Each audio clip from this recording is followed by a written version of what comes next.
Okay, everyone, we're here at Cressbrook Dale, and this is Cal, lover of life, who's part of our team. We've been working on the land this afternoon, and we're having a really interesting discussion. We always have interesting discussions when we meet up. So we thought we would come down here. We're right down deep in the dale by the brook because it's quite windy. So come down here out of the wind just to have a little bit of a chat, and because I know you've just set up a new Telegram channel. Yeah. Cal, with all of your kind of teachings and esoteric knowledge and everything, lots of different information about supplements and ashwagandha and yin and yang. So tell us a bit about you, Cal, and like, how did you come to this path of loving life and all of the kind of health and well-being things that you're into? Well, I started listening to music a lot. My family love music as well. Well, in the past especially, runs through the whole family.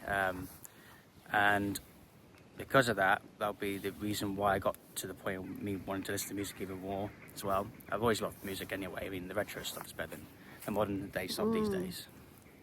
And basically, this like instant connection to my memories that I've always remembered in life through listening to music has always been a natural thing for me. It's very evocative, isn't it, when you like listen to something, especially for me, like 1960s music, like some Burt Bacharach music, just like takes me back to being a young girl in my mum's kitchen, and it kind of triggers a memory, doesn't it? It's a bit like smells, like that. Yeah, yeah. The smell. The nose is one of the most powerful senses that you have for the human body. It does take you straight back to a long-term memory of something special or whatever else you remember, basically. But yeah, the music side of things is it's very emotional, uplifting, and it's quite a spiritual-based thing as well, not just about love. So, for me, since I have been listening to music all the time, since like a teenage age, that's where my spiritual energy was always triggering, but it wasn't being triggered by like that's it. The music helps as a trigger, as an external influence, but then eventually I've developed into like a self-parlor erection, basically, as you call it, because that's another word for triggering spiritual energy. Yeah. Since understanding what it really is the Kundalini, basically. And the Kundalini fuels all the chakras, the 7 chakras, and basically gives them the life force. These chakras are spinning discs in the body. Yeah. Or energy centers is another word for them. And when they are filled, they can be triggered as well through using the mind and through thinking certain things, even your past life memories as well, like when you were little, like you're a kid or a teenage up to adult age, throughout your entire life, basically. And other than basically the spiritual energy side of things, I have literally got to the point where I've achieved a emotional high several times now, like be feeling euphoric through using mind power, basically, through visualization. But I also use the breathing technique to trigger the spirit energy as well, because the body has 5 layers of the energy field. You have the spirit, the mental, the etheric, the emotional, and the physical, etheric, emotional, spiritual, mental. That's it. So, Cal, talk to us a bit about labels, about ADHD and about autism, because we were having this discussion earlier about how the system, like the NHS, puts a label on something, and it's not very helpful to have, because you were labelled mildly autistic, but I wouldn't describe you as anything other than a very deeply sensitive soul, really. Well, I don't feel autistic anymore. I mean, when I was younger, obviously I've been labelled something that doesn't really suit me, really, I would say. But the thing is, we get literally brainwashed in schools or indoctrinated, or basically taught things that we're not meant to be learning, and like things that we should be learning. Yeah. So there's a major difference there. And basically we've been told to accept things whether we get told. Yeah. but we shouldn't be accepting Swallowing it whole without questioning. Oh, because it's a man in a white coat that says blah, blah, blah, and therefore that must be true. And yeah. Yeah. So in terms of, you were talking about supplements, so talk to us a bit about mushrooms and ashwagandha and lion's mane, and also like magic mushrooms in terms of depression, because it's such an interesting area, isn't it? Mushrooms. Yeah. I'm not particularly into mushrooms personally, but I have taken them and they are incredibly powerful. They are. I mean, I'm going to start with the lion's mane because this is my favourite one. This is a herb that literally helps with the neurological problems and memory as well. Basically, the first benefit you get from taking the lion's mane is the long-term memory improvement. So, I mean, I've already had long-term memory quality anyway, but this has like enhanced it a bit more to the point where I've gotten down to the point where I remember coming out of my mother's womb, basically. So even that kind of memory. Are they called nootropics? Yes. Nootropics. Yeah, nootropics are basically non-psychedelic based herbs. Narcotics are psychedelic based herbs. Okay. And basically the second benefit is short-term memory quality as well. So that function, which is usually the one that people struggle with the most, because long-term, a lot of people know about long-term, but short-term is the one that people struggle with. And basically you could like remember 5 tasks in a day. I like to remember everything I do in a day, full stop. And literally my brain is always on top. But I've gone through all my life memories of my long-term side of things as well. And I literally have made a database of everything on my phone. Literally everything's connected. It's like interconnection. And basically interconnection is like the neurons in the brain. They're like tentacles, like certain shape and tentacles, and then basically they connect with each other, and then signals go through the neurons, all this energy. So that's how you get to where you want to be. So like, for example, you want to know a certain memory that you lost, you have to go through all your life memories to get to that particular memory. So it's a lot of work to be done. It's not just taking the lion's mane, the spiritual side of things as well. Also makes it more better to be able to do what you want to do. Yes. It's a combination. Yeah. Talk to us about yin and yang, because I know that you just posted that, and I just read that post about this division, this kind of, again, society trying to create this division between male and female, when in truth we're all a mix of masculine, feminine energies. That's the thing, yeah, because a lot of the drama that's going on in society is things like the LGBT and the toxic masculinity, made up man-made stuff to make people think they can transition, and they get confused about the feminine and masculine. They think that feminine's all female, but it's not.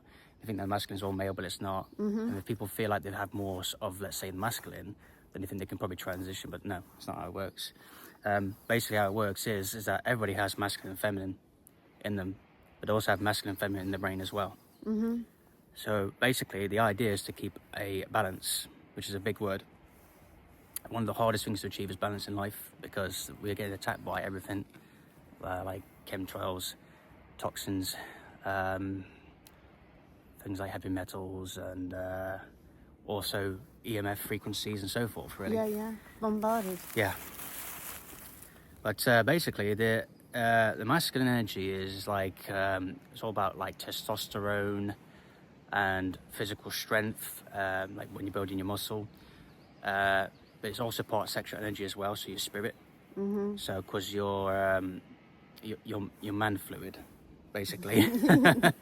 You're obsessed with man fluid, aren't you, Cal?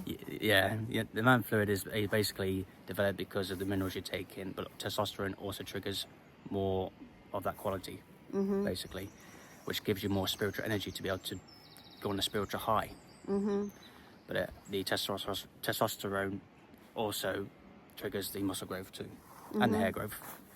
Yeah. So, but it's also, the masculine energy is also things like with the left-hand side of the brain, logical thinking, reasoning, computation, sequencing, speech, reading, all that stuff. And basically just like thinking with ideas and plans against the enemy and things like that. Yeah. And you've got a real kind of fitness regime, haven't you, about working out and body Yes. muscle. So talk to us a bit about that and how that has helped you to really get disciplined around going to the gym and...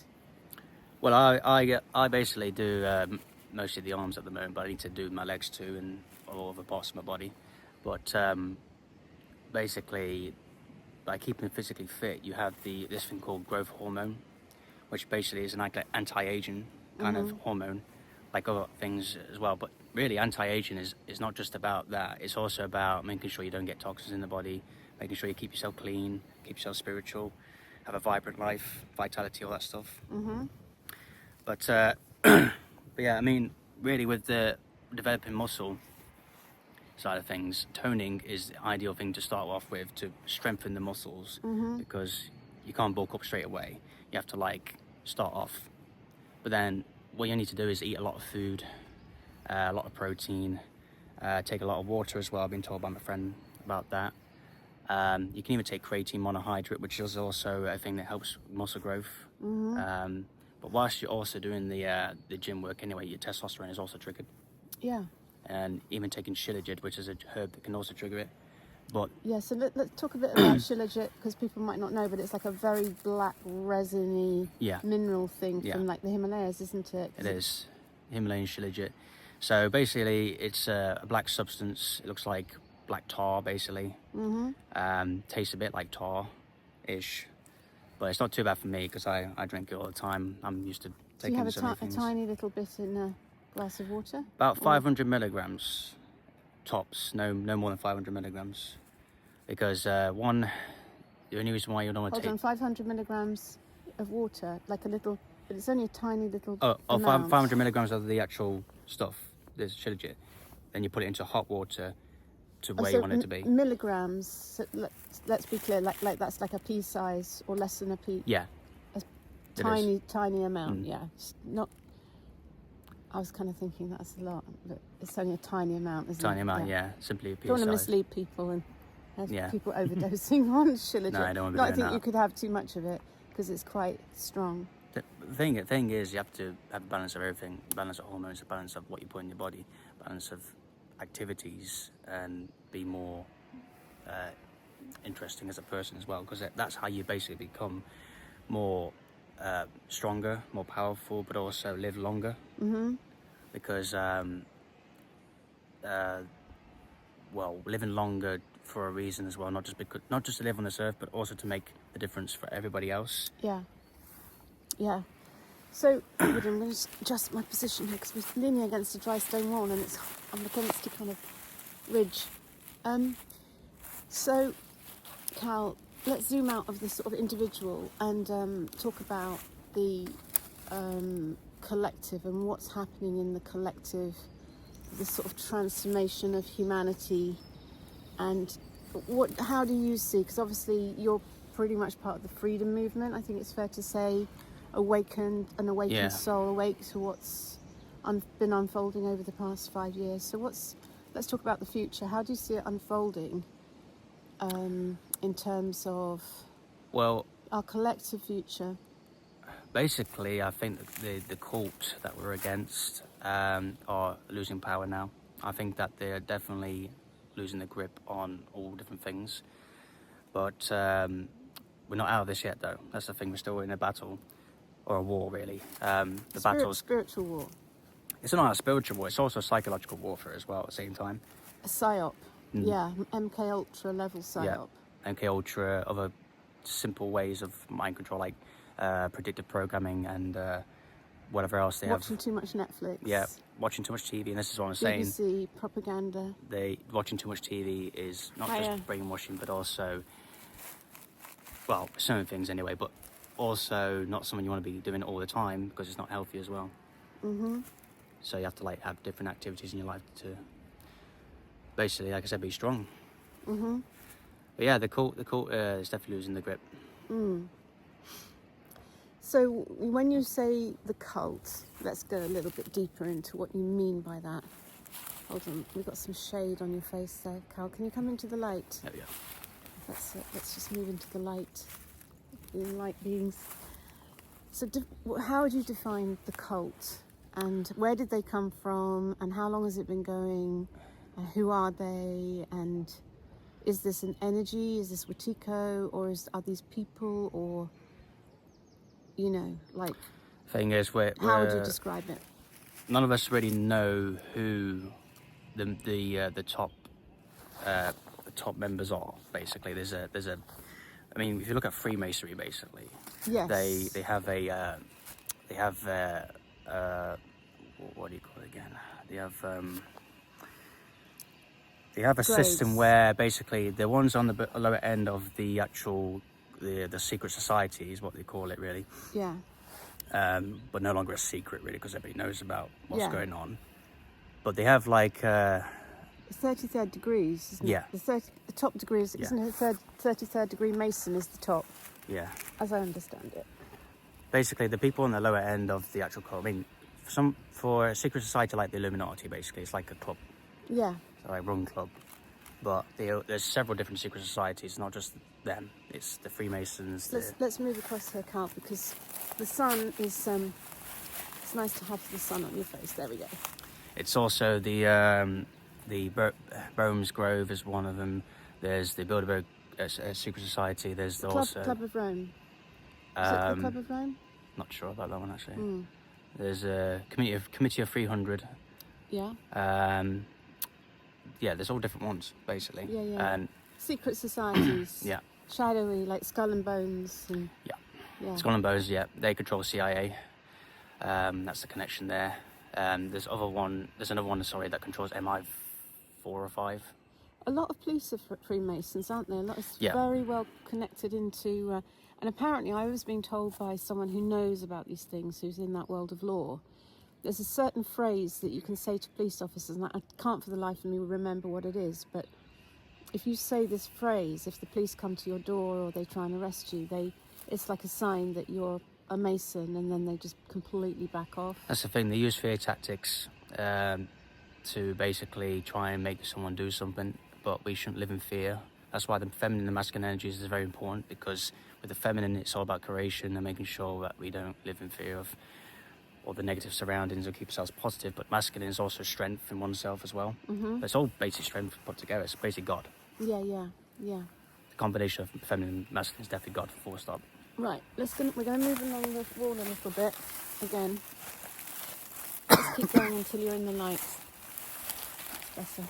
The sun. It's kind of late afternoon because we've been here on the land, clearing the limestone reservoir, haven't we? And weeding and cutting wood, and I can smell smoke, and I think John and Sarah Moti are up there. I think they've just lit a fire in the limestone reservoir, so we're going to have a little... Did we talk about magic mushrooms? I don't think we have.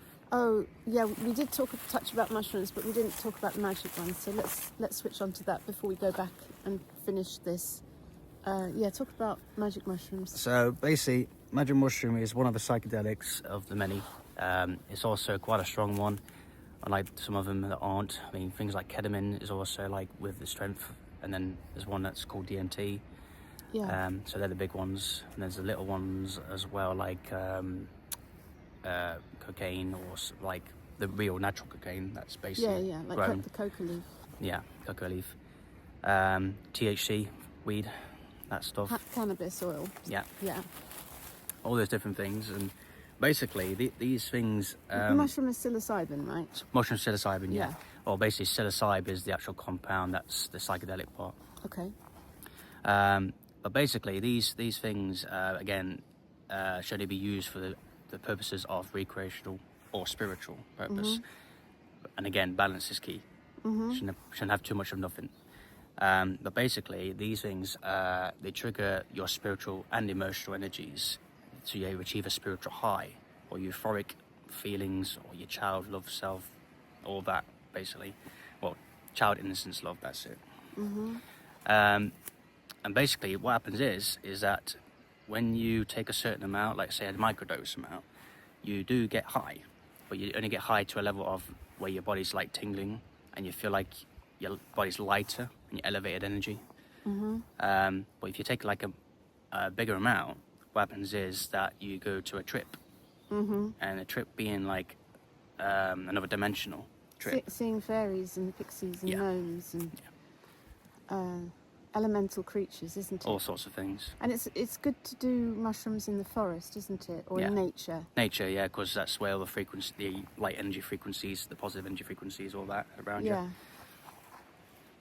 And but when you go higher with the amount you take, your body then gets to like a heavier vibration, so a more bigger vibration. And when you get to a certain degree, you can then leave the body, literally. Yes. I mean, I've not got there yet, though. Yeah. I mean, my first experience of mushrooms was someone said, we were visiting some friends, and someone said, "Oh, have you ever tried magic mushrooms?" I said, "No." And he said, "Oh, have a few." So he just literally gave me some on a teaspoon with some honey. Literally a teaspoonful, maybe. So I ate these, didn't think much of it, and then we all went down the pub. So we're sitting there in the pub. I've got like a half a lager, and suddenly this full-on like medicine journey starts to come in, and I could tell because I have done ayahuasca, so I know what it feels like to be taken over by the spirit of a plant. And literally, these mushrooms are like, "Give us water, give us air. We need water. We need air." And so I, couldn't drink the beer. Had to get water. Had to go outside because they need water. I mean, it's basic feng shui, isn't it? Yeah. To thrive. It's almost like they're taking over your body, but they need to be. They need water. They need air, and literally it was like such a powerful, and just with its tiniest amount. And then later on in that night, as I was with Dean at the time, and we went back to his farm, and it's literally the whole of the land. The whole of the farm was literally all of these pixies and goblins, just hysterical with laughter. Because laughter is one of the medicines that you have. Laughter is a medicine, Because certain psychedelics can trigger a lot of laughter, but certain ones can trigger a lot of oxytocin, which is the love. Okay, yeah. So you... And also you can have a lot of fear as well, dark. Some people go to dark.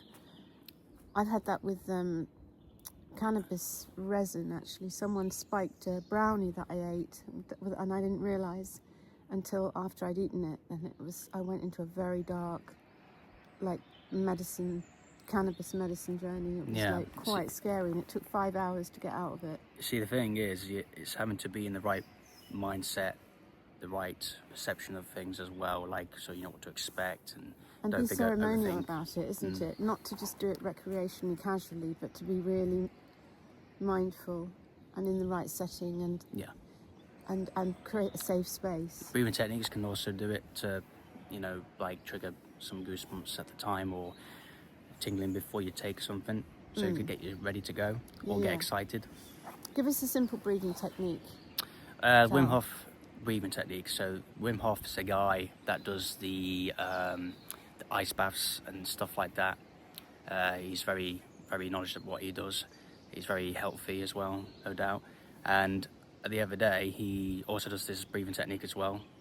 And people have literally followed up from it and have done their own kind of way of doing it. I've followed up from this guy on YouTube that done it the way he did it. That was it.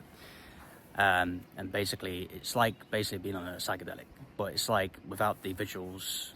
Can you do it? Get a little bit of it. Show us how to do it. Well, I could. Yeah, I can do. Yeah, but I'm gonna have to probably go on the ground because you have to sit in the position now. Oh, right. Yeah. Okay. You can't just show us it like. Yeah, it's got to be done properly. Okay. All right. Describe it then. So, you have to go through this first step of doing it, which is basically like like that, but like in the right rhythm and pace, 30 times, and then once you're fueling yourself up, it's like being fueled up and letting out, fuel up, letting it out. And you can, at the same time, by the way, visualize something to trigger more goosebumps. So something good or positive whilst doing it. The breathing technique basically just enhances it more to get like a combo going. Or meditation, visualization is the same thing.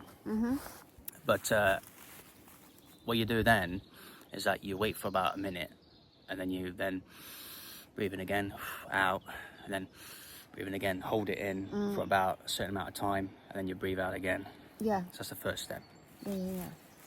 Let's just move along a bit, because the light is. Oh look, we've got barbed wire here, so we don't want to go too far. Let's just stand here. I think this is our cue to kind of wrap it up, but let's just end by, let me ask you, if there's someone watching who's in a bit of a dark place at the moment, depressed, struggling, can't cope because the energies are really strong, Yeah. what would be your top tip or top tips of just simple things that people can do, that anyone can do, simple, inexpensive things to transform their energetic state, their mindset, and to get into a higher, more positive place? Well, there's any way of doing it really, because I've got multiple ways. Obviously the breathing technique is one of them. Visualization work, like the thing I'll call it is memory recall, as well as energy recalling as well. So but memory visualization, energy recall, doesn't really matter which way I say it, but basically visualizing a memory that's a positive one from the past, but also recalling the energy of what you had at the time to re-trigger it, to feel that energy again. The chakras is also a thing as well. So like if it's more of the heart chakra that you triggered, or the sacral chakra, or the throat chakra, but anything basically that gives you that lift. Everything's connected as well. So, but you can also visualize a future goal, future visioning, something powerful, something like a utopia where every single negative thing's disappeared. For example, I've done that too. But I've done. There was a day where I was literally doing all this work, so future visioning, memory, past visioning, and even thinking about the present things around me at the same time, where literally my energy was so high that I was literally on the euphoric level. So you're basically using your mind power to do it, basically, and the breathing technique just enhances it more. Yeah. But you can use a singing bowl as well, because they work to cleanse the etheric energy, so get rid of that. Resonance, harmonic resonance, right? Nature helps as well, being around nature. Like basically different ways of doing things. Yeah, it's been great to be here today, hasn't it? Just to be in the forest and Yeah. forest bathing, and also working the land and just simple like weeding and clearing and soaring. It's kind of earths you back, doesn't it? Yeah. Yeah. Cool. Okay, Cal. Well, good to speak to you. You too? So you've just set up a Telegram group, and you're happy for people to join if they want to access your info for free? Putting all kinds of information on there, not just the same subjects, but many different subjects. So it's a new channel. So what we'll do, we'll put a link to Cal's channel on Telegram below the video, so people can come along and share their insights, and you can share your wisdom. Yeah, definitely. I mean, information and knowledge is all universal. It's not owned by nobody anyway, so everybody deserves to have the information. Yeah, cool. Okay, everyone, lots of love. See you soon. And goodbye from an almost sunsetty Cressbrook Dale. Bye for now.